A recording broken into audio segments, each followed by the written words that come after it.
It is a place that understands the eternal wonder of sky in order to guard our native ground. Many serve, but in their service, they soar. There are many symbols that define our armed forces, many that outline their mission and shape their will. But perhaps the greatest of these symbols is also the simplest: wings. Aren't they what we all aspire to gain? Aren't they the emblem of our first wish? For if there's one word at the core of the American dream, one hope at the heart of our nation's promise, it is this: to rise. In this place, that's what everyone does every day, to protect that possibility and to provide us the peace to make it real. F-R-E-E. There are many paths that lead the young and brave men and women to this place, but there's also one destination they share: the boundless blue, forever and beckoning. They enter it, and at some point they do for us what we hope we can do for ourselves. They make the leap. To places in strife, to people in need, to freedom in peril. There are those who see flight as escape. Here, they see it as the opposite: duty. A force from the air for the shelter of our land.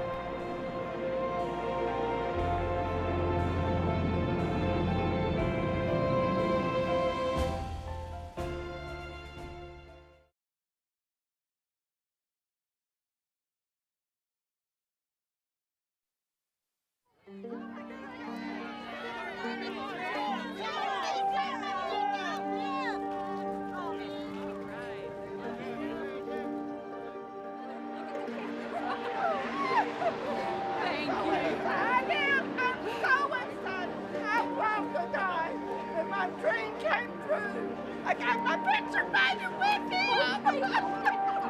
Oh my God. He just has that kind of effect on people. He always has, and he always will. Doesn't matter how old you are or where you come from.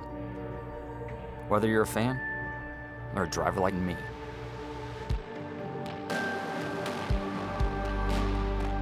I knew early we had one of the greatest drivers to ever sit in a stock car. He's always had that killer instinct. I don't think it's ever gone away. When something has lit the fire, man, I've learned to just step out of the way and watch someone who's truly a master at his craft go to work.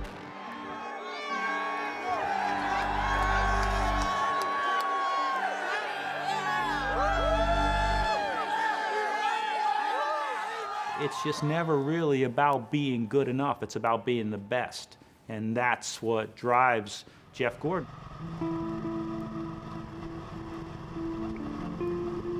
It's not bumpy up by the wall, though, right? No. Where's the car slide at? In these things. On the concrete? Yeah. His competitiveness came out immediately at 5 years old, relentless at what he was trying to achieve. Our first major race at the track, Jeff wouldn't lift the throttle. I mean, he drove in and actually tipped the car over. And he's in tears, and he's saying, how's my car, how's my car? And I said, I'll fix your car, don't worry about your car. Immediately, it was apparent to me that I had a competitor on my hands.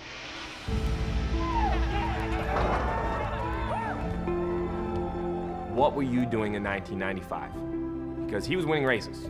And what were you doing in 2005? Because he was winning races. The man's done this for over 2 decades now. The only piece of NASCAR memorabilia I've ever owned was a number 24 diecast car. I bought it at Toys R Us before I was ever racing stock cars, when I was just a fan.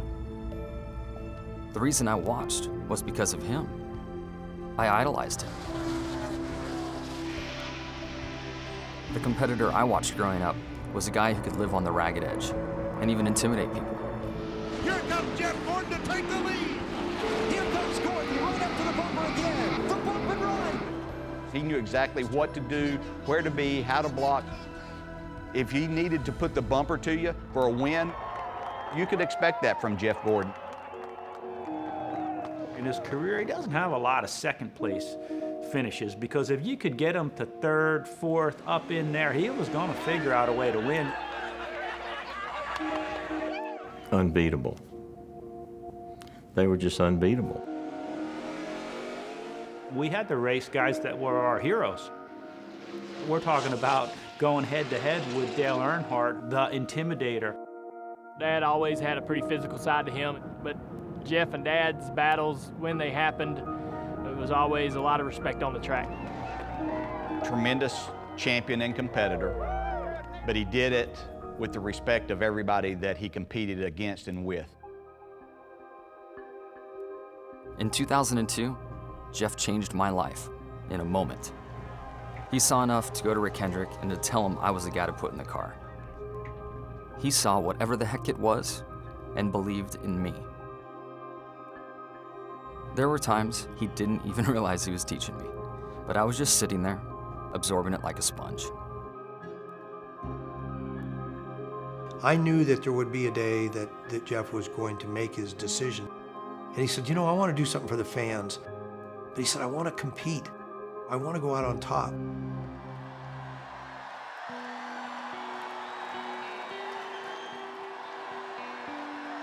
It was like a 20-year-old kid that had won his first race, and this was the 93rd time.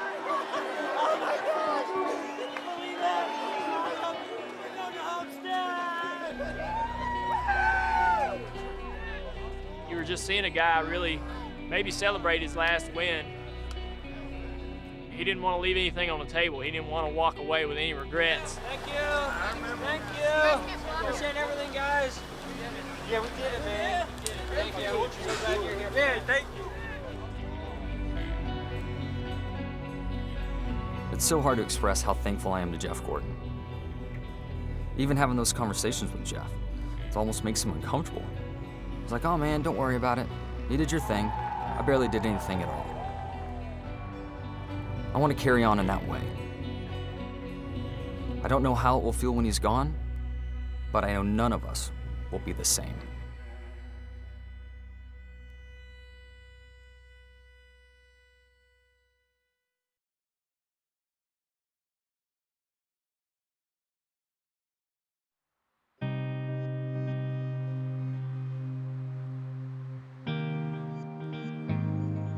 It is a word that has divided this city. Through harrowing nights and convulsive hours and strained voices.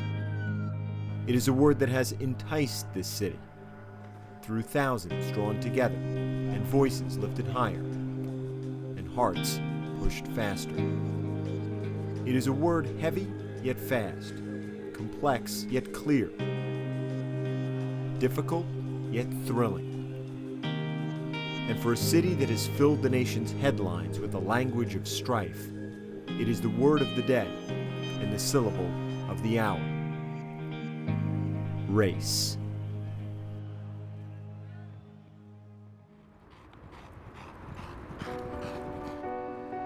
For the 140th time, a time that dates back to the presidency of Ulysses S. Grant, there will be a race here, held the third Saturday in May, holding the second jewel of racing's Triple Crown.